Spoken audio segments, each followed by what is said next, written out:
Hi everyone, welcome back to Evermore YouTube channel. It's Chris back with my rant stroke thought of the day. And if you thought that you were in for a nice, easy transfer window, as a Newcastle United fan, think again. It's been anything but, really, hasn't it?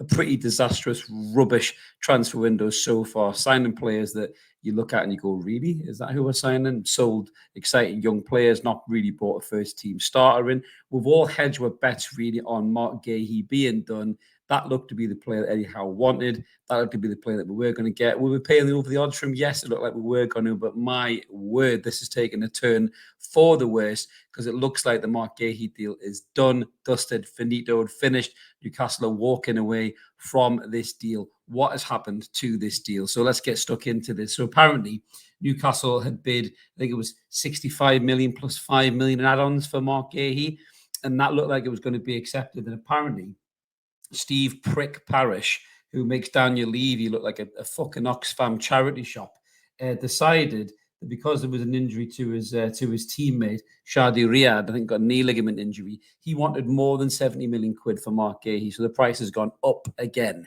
And Newcastle United are now staring down the barrel of the last day of the transfer window with no other game in town. One centre-half was the target. And this has led to some stories coming out in the media from Craig Hope in particular. Now, I don't give Craig a hard time. A lot of people do. I quite like what Craig does. I think he's quite honest. He shoots from the hip. He's obviously got very well-placed sources because he comes up with some really good stories and lifts the lid on what's going on behind the scenes in Newcastle. And I think the problem is with Newcastle fans at the minute, everyone just wants to live in this little Disneyland of harmony, you know, with trust the process and everything's great and happy and woo. But it's not really, is it? Let's be honest with you, because something ain't right behind the scenes. Something's gone wrong. Something has changed because Eddie Howe is no longer hands-on involved with transfers like he was previously, and he doesn't like it. It's pretty fucking clear that he doesn't like it. So the story goes from Craig's article in the Daily Mail that he told Paul Mitchell that he wanted Marc Guehi. That was his number one target. Go and get me my number one target. And Paul Mitchell said, I will get you your number one target.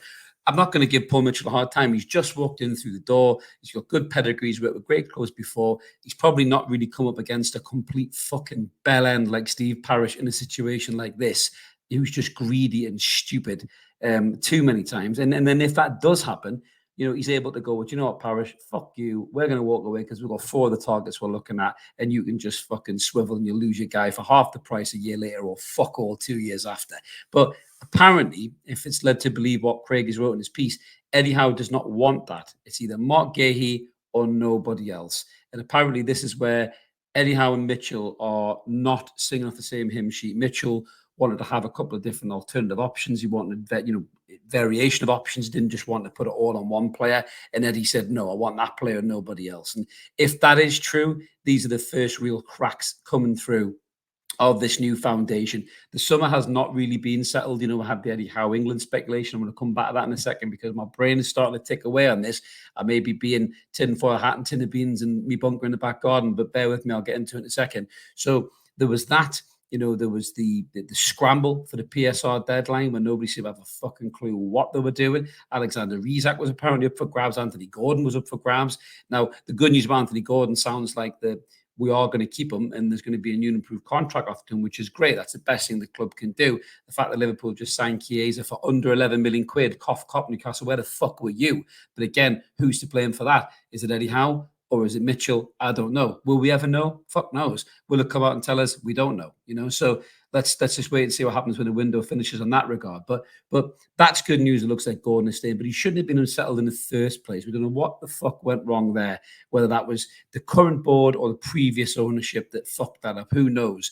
Again, there's no transparency there. They've gone from being owners that never shut the fuck up to owners who aren't telling us what is going on. And that is a little bit concerning, to be brutally honest with you. But going back to the situation with Eddie Howe and Mitchell. Now, if this is true, and Eddie's just said he wants that one player and nobody else, and he's almost digging his heels in, you know, challenging Mitchell to get him that player.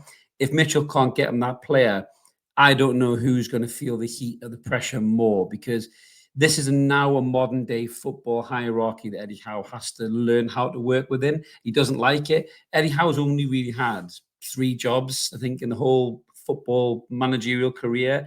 You know, the Burnley one didn't work quite well for him, really. But, you know, obviously Bournemouth, he was the man. He was the Keegan of Bournemouth. And Newcastle, he came in when we were absolutely fucking dead and buried. He didn't just give us CPR. He fucking reached through the 10th level of hell and saved our soul from the devil of bacon. Well, himself, and he got us, in the Premier League, kept us in the Premier League, and then the next season he did the unthinkable and got us in the Champions League. So it's almost like he walks on water with many fans, and I understand how he's got that credibility in the bank, but the tactics last season weren't great. Some of his decisions weren't great. I'm not saying I want him out, but he is fallible, and he should be judged when things don't go right. That's what a football manager's position is. Doesn't matter how good you are. Carlo Ancelotti, Alex Ferguson, Pep Guardiola, Jurgen Klopp, Wenger, Keegan, they've all been judged at some point for something that they've done or haven't done that hasn't really sat well with the fans. And Eddie Howe is not, infallible. He's not exempt from that. He's a football manager, and if he isn't doing things right, yes, you should be able to criticize him without these hysterical fucking melts shouting trust the process and how dare you question Eddie after everything he's done. You're a disgrace. I think you're allowed to as a football fan, whether you think Eddie still walks on water, and he can do no wrong, then that's cool. That's your lane. But if somebody else is starting to veer off to maybe some doubts, then that you've got to respect why they have those doubts. But for me, this window, it hasn't finished yet. When it does, I will give you my opinion on that window. And I will warn you right now, do not have any small children in the room with you, because there will be so many F words I'm probably going to use for if it ends the way I think it's going to end, that Mark's F-bomb counter will probably snap into 3 pieces. But going back to it, if Eddie Howe has been stubborn and a bit restrictive in terms of the amount of targets that we could go for with Paul Mitchell's Black Book of Football, then that isn't good. That isn't good at all. Mitchell will not want to work in that kind of environment either. And I'm very concerned about Eddie in the future of his managerial post in Newcastle United. I'm not saying I want him sacked or nothing like that, but if he's going to be awkward and prickly, and then the results don't come as well, this will be a real decision for the PIF to decide who they're going to back here. They're going to back the new hierarchy, or they're going to back the manager. Now, we've seen in modern day football, managers are interchangeable. It doesn't matter how good they are and how much they've won and how much they're idolized. If the board decide they're not playing ball, or they're not on the same page as their kind of vision, they will get rid of the manager, regardless of reputation. And as good as Eddie Howe has done with Newcastle, he's not at that level where he's unsackable. I don't think any manager's unsackable, not even Pep, but maybe borderline unsackable. But that kind of a manager is probably the only one who can probably walk around with his dick swinging and smack it off the fucking CEO's forehead and get away with it. But Eddie Howe ain't there, not in this current setup that we have in Newcastle United. So he has to learn how to work within this remit. But I'll be brutally honest with you, with the stuff with England in the summer and this now going on, I don't know whether Eddie's head's been turned a little bit by the England job. You look at the Lee Carsley situation, a lot of people are speculating, is Lee Carsley keeping the seat warm for Pep Guardiola? What if he's keeping the seat warm for Eddie Howe? What if Eddie Howe does want the England job? What if he doesn't like the new change to the Newcastle United hierarchy? That's not how he wants to be a club manager. He wants full control, and those days are fading quicker than Marty McFly in the fucking photograph. So maybe Eddie's thinking, well, do you know what? I could step out, be the England manager, do that kind of thing. And, then don't have to worry about all this bollocks going on behind the scenes, but he doesn't want to leave Newcastle, so to speak. So we're maybe going to be at a bit of a head smashing situation here between the board and Eddie Howe. I really hope that isn't the case. I want Eddie to stay at Newcastle, win trophies, create a legacy and be this brilliant manager that we all want him to be. He's done great things already. I'm not denigrating any of that at all. Without Eddie Howe, we would have been in the championship, no doubt about that whatsoever. But he isn't infallible. You can criticize him if he makes mistakes. But what's happening now, if the stories are believed to be true, then that isn't great, because that's creating division behind the scenes, between the board and the manager. But the manager's not a manager, he's a head coach. And now he knows he's a head coach. And apparently he's been told by the board that's what he's going to be. And if he doesn't like that, then he has to make a big decision about what he wants to do. I don't want him to walk, but he could have walked. He could have said, look, that's not for me. See you later, cheerio. And he probably would be in the England job now, probably. But I don't know how this is going to be resolved behind the scenes, but it is concerning. Cracks starting to show, wobbles starting to occur. I don't think we're going to get in the players we need in the transfer window. I really don't. I really hope that there is another target almost sitting, waiting for Newcastle to bid for them, and they can wrap it up quick.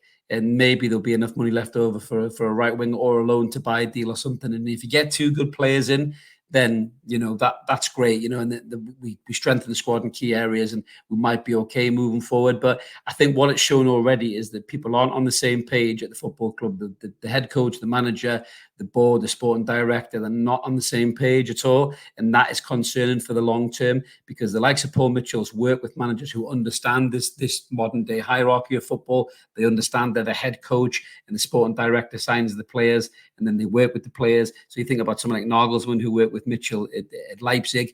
Those kind of managers can work in this modern day environment of football, whether we agree with it or disagree with it. I'm a football purist. I like my manager to be a manager too. I like a Keegan, I like a Wenger, I like a Fergie.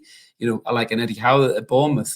But that's not the way football has gone now, Eddie. So he has to make a big decision whether he's able to adapt and survive in that environment and get the best out of Newcastle United's players, because I think he can. I think as a coach, he's still a very good coach, but he has to make peace with this new hierarchy and understand how it works. And if he is pissed off with it and he doesn't want to work with it moving forward, then something has to give, because it will spread into the foundations of the football club. It'll throw everybody off. It'll disharmonize the squad. There's already some doubts starting to creep into the supporters' minds as well. And you're entitled to your doubts, definitely. If you trust the process, fair play. I know I pull the piss out of it, and that is a bit of a joke. We just lighten everybody's mood up a little bit. But if you trust the process implicitly, then fine, crack on, go ahead and do it. If you've got doubts, your doubts aren't completely unfounded. And if you sit somewhere in the middle and you don't know which way to turn from week to week, really, then we're all in our lanes with Newcastle United, and that's the way we're going to be. Sometimes we'll change lanes, or sometimes we'll just stay where we are. But what the club needs to do, it needs to get performances on the pitch, results on the pitch. It needs to sign players as well. That will calm everybody the fuck down. It'll make the manager happy because he'll have the players that he wants. It'll calm the fans down. The squad will look in better shape, and then we'll concentrate on the season. But I, for one, can't wait for this window to shut. It's been fucking horrendous. It's been completely disharmonizing, I think, to the squad, to the supporters, to the club.